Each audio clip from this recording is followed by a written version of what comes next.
So, hello mga ka-hunter, Philippine Queen Hunter nga pala. So, ito na naman tayo guys sa ating pag-share na ating koleksyon at the same time, nagsasabi tayo ng totoong presyo base sa ating karanasan.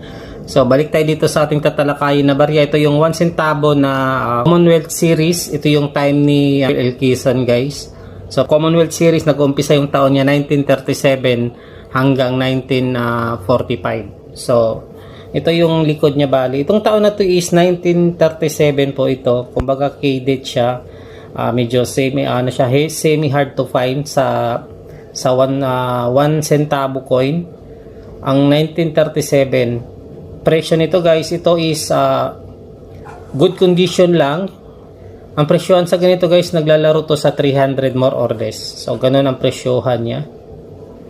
So medyo tricky po talaga yung coin collecting guys, kasi yung presyo niya nagbabase po talaga sa condition,